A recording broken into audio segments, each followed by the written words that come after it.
to Linda's Pantry. So today I'm going to do another canning session for you. It seems to be a popular item, and I like to get these kind of canning projects out of the way before summer starts and we start looking forward to canning out of the garden. Then I'm fully stocked on the other things that need to be in the pantry. So I love to have black beans in a salad. I use them in salsas, all that kind of stuff. And they're kind of expensive when you're thinking about the small amount you get in a can out of the grocery store. And my goal this year is not to have, or to have very, very little canned products from the grocery store in my pantry and stick to homemade stuff. So I've got 2 pounds of black beans here. And I'm going to do my dry canning method this time. I just feel like you get a nice firm texture to the beans, especially if you're going to use them for salad. Now, if you want them to make refried beans or something, then you would go ahead and par cook them. But we're going to do them a dry cook method, and I've got the measurements down pretty good. So if this inspires you to stay with me, and I hope it does, go down in the About section below and check out all the links I've left for you. I've got my mailing address, my Wild Tree website, my Facebook page. Go hit like over there, and I've even placed the Zaycon Foods page. Go register for free, and they'll notify you when they have an event in your area for deep discounted quality meats. All right, guys, let's go do this canning project because it's simple, it's easy, and it's really fun. So I'm glad you stayed for this. This is probably one of the easiest canning projects we'll ever do together. And I want to let you know that I am going to use this. I washed this in the dishwasher. This is the Tadler lid that did not seal, and I think I know what happened, but we're gonna see if this seals. I've marked it and the gasket to see, you know, if we can tell.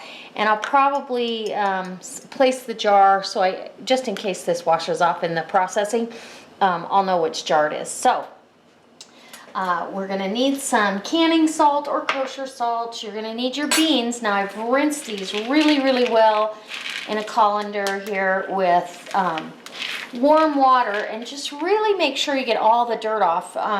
If you've ever soaked beans in a glass bowl, if you look at the bottom of that bowl, you're gonna see a lot of dirt. It's just odd.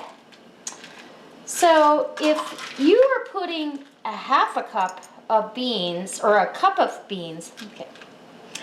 Well guys, I'm glad you stayed for this. This is probably going to be one of the easiest canning processes we'll do together. I've got my 2 pounds of black beans that I've rinsed really, really well. I've rinsed them with hot water just to get any dirt off of them. If you've ever soaked beans in a glass dish or a glass bowl, you'll see a lot of silty residue on the bottom of the bowl, and so that's why I really make precaution to go ahead and rinse these well while I'm picking through each one and making sure it's okay. You're going to need some canning salt and or some kosher salt is what I'm using today. I've got that Tadler lid that didn't seal on my last canning session, and I've marked it, but I'm also going to make sure I know where the jar is in the canner so we can see if this seals or if there's something wrong with it. If it doesn't seal this time, it's going away. So I don't see anything wrong with it, and this was new out of the box. So I think I know what happened, but I'm not sure. I'll let you know in the end there.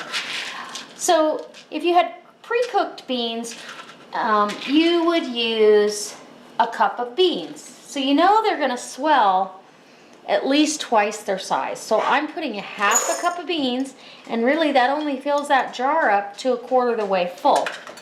Put a half a teaspoon of salt in there, and I'm going to go ahead and salt a couple of the jars here because I know I'm going to fill them, and get that out of the way so I don't forget. Although I really feel like salt is optional, I don't think it helps anything along the way. And you can go ahead and get another jar done, and we'll do 2 of these, and then I'll get the rest in the canner. So really and truly, this is a dry canning method. I've used it many, many times, and I love it because your beans stay firm. Okay, so I've got my handy kettle with hot boiling water in it. Fill it to the bottom line on your jar, which is an inch of headspace, and maybe a little bit more. Okay, because we want those beans completely submerged in liquid. when we're all said and done. And then we'll move on. And then you're going to go ahead, even though we haven't really used anything that could have gotten on the rim, except for maybe salt. So we go ahead and dip our napkin in some vinegar. I always use vinegar, but you can use water. I don't think it'll matter. Nothing's going to live through a pressure canning. So we've got our lid here and our gasket, and I'm going to go ahead and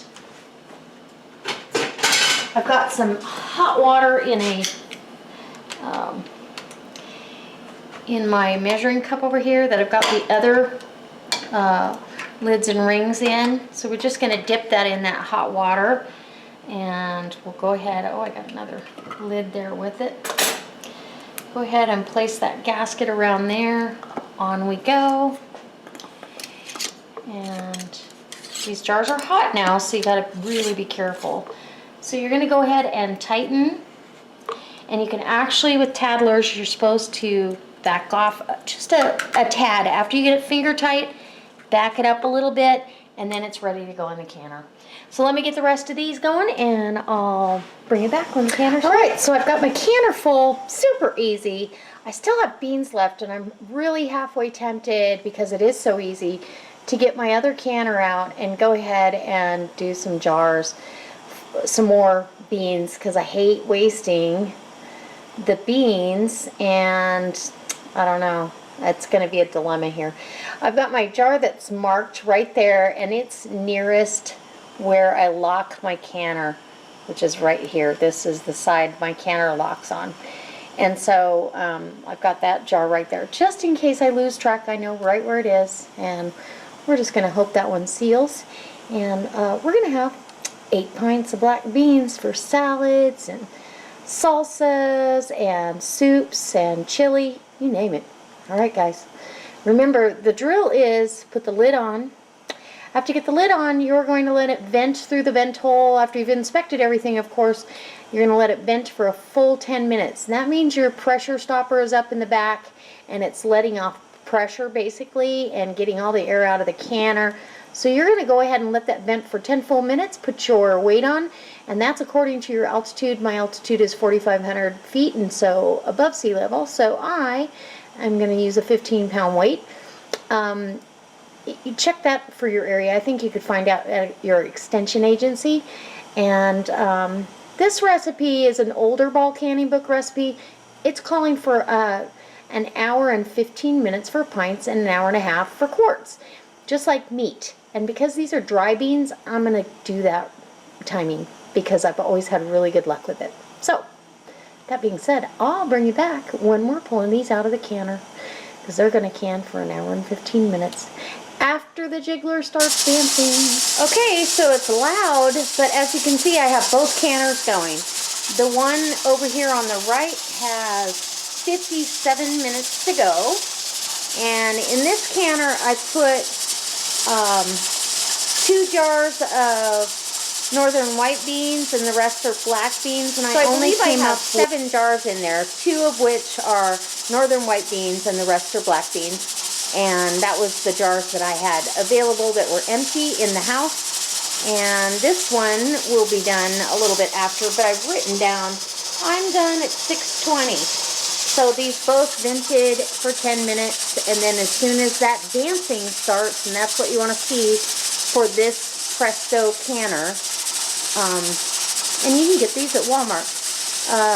For this Presto canner, that's what you want to see on your jiggler, and that's 15 pounds of pressure for me. So I'll be back when I take them out. Alright, so both canners have now come down off of pressure. This one was second. It was about 15-20 minutes behind the first one at all times. So what I'm going to do is I'm going to go ahead and take the lid off this first one. It's been sitting here waiting for this one, but it's still, as you can see, there's some steam and heat and all those things that go along with pressure canning. Oh my gosh, I cannot wait for this.